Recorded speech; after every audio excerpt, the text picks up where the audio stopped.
नमस्कार। आज हम बात करने वाले हैं एक ऐसी जुबान की जो सिर्फ शब्द नहीं बल्कि भारत की विरासत का एक जीता जागता हिस्सा है। जी हाँ, ये कहानी है प्राकृत की, एक ऐसी आवाज की जो सदियों से हमारे साथ है लेकिन शायद कहीं खो सी गई है। और देखिए, शुरुआत कितनी खूबसूरत बात से हो रही है। भाषा भावों को उद्घाटित करने का सर्वोत्कृष्ट माध्यम है। मतलब भाषा सिर्फ बातचीत का जरिया नहीं है, ये तो हमारी भावनाओं, हमारी संस्कृति, हमारी आत्मा को दुनिया के सामने रखने का एक जरिया है। तो आज के इस सफर में हम क्या क्या देखने वाले हैं? पहले हम प्राकृत की आत्मा को समझेंगे, फिर इसकी जो विरासत आज थोड़ी धुंधली पड़ गई है उस पर नजर डालेंगे। जानेंगे एक ऐसे कैंप के बारे में जो इसे फिर से जिंदा कर रहा है, और देखेंगे कि उस कैंप में एक दिन कैसा होता है। फिर बात करेंगे कि भाई प्राकृत सीखना जरूरी क्यों है, और आखिर में हम सबकी जो जिम्मेदारी बनती है अपनी विरासत के लिए, उस पर भी थोड़ी बात करेंगे। तो चलिए शुरू करते हैं पहले पड़ाव से। आखिर ये प्राकृत भाषा है क्या, कहाँ से आई, और सबसे बड़ा सवाल, इसे भारत की आत्मा क्यों कहा जाता है? देखिए, इसका नाम ही कितना कुछ कह देता है। प्राकृत, ये शब्द बना है प्रकृति से। प्रकृति यानी नेचर। तो ये वो भाषा थी जो आम लोगों की जुबान पर थी, एकदम नेचुरल, एकदम सहज। इसे कोई सिखाता नहीं था, ये तो बस बोली जाती थी। ठीक वैसे ही जैसे कोई फूल अपने आप खिलता है। और प्राकृत और संस्कृत के बीच का जो फर्क है उसे समझने के लिए ये तुलना देखिए, क्या खूब है। प्राकृत को कहा गया है बहता नीर, यानी बहता हुआ पानी, हमेशा चलता हुआ, ताज़ा, जो सबके लिए है। वहीं संस्कृत एक बद्ध महासरोवर की तरह है, एक ठहरा हुआ बहुत बड़ा तालाब, गहरा, नियमों में बंधा हुआ, जो खासकर विद्वानों के लिए था। एक आम इंसान की भाषा है तो दूसरी ज्ञानियों की। तो जाहिर है मन में एक सवाल आता है, अगर ये भाषा इतनी जिंदा दिल थी, इतनी लोगों से जुड़ी हुई थी, तो आज इसका क्या हाल है? सवाल सीधा सा है, अगर ये लोगों की भाषा थी तो आज कहाँ है? और जानते हैं, इस सवाल के पीछे एक बहुत गहरी चिंता छिपी है। चिंता इस बात की कि कहीं हम उस अनमोल ज्ञान से, उन असली धर्मग्रंथों से अपना नाता ही ना तोड़ बैठें जो इसी जुबान में लिखे गए थे। और देखिए, इस भाषा को भूल जाने का खतरा कोई छोटा मोटा नहीं है। इसका सीधा मतलब है कि जो मूल जैन आगम है, हम उन्हें सीधे सीधे समझ ही नहीं पाएंगे।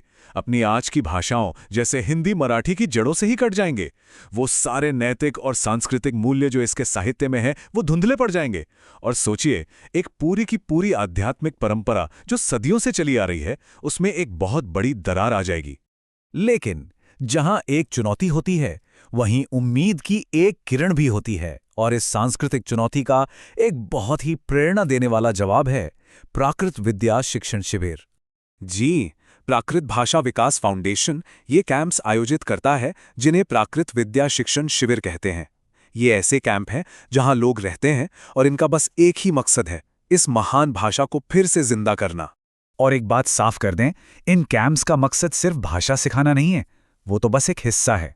असल में ये कोशिश है उन नैतिक मूल्यों को वापस लाने की जो कहीं खो रहे हैं।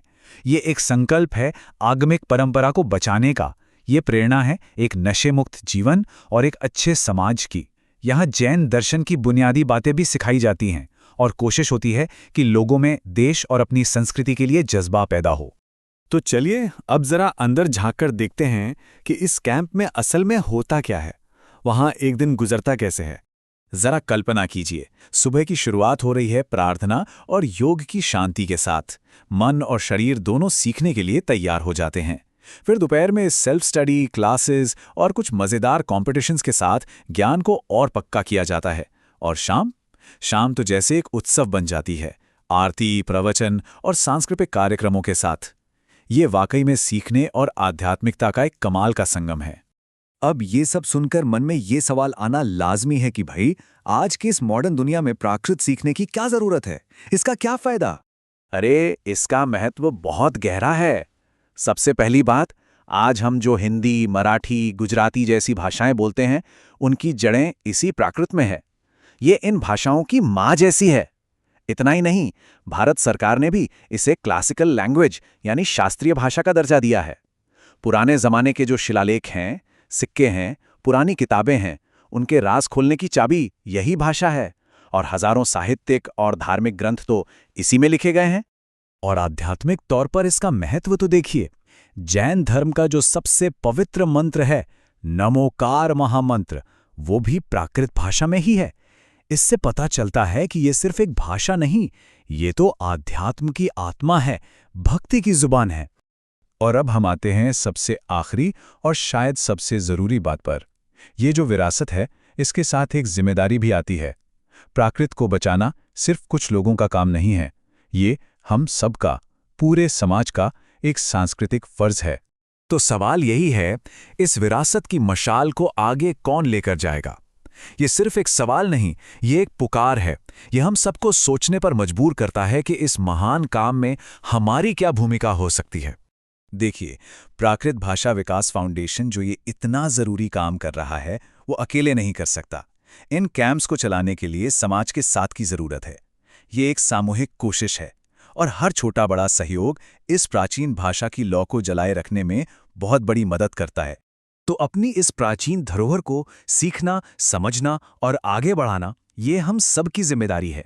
अगर ये बातें सुनकर किसी के भी मन में इस कोशिश के बारे में और जानने की या इससे जुड़ने की इच्छा हुई हो, तो स्क्रीन पर दी गई जानकारी से मदद ले सकते हैं।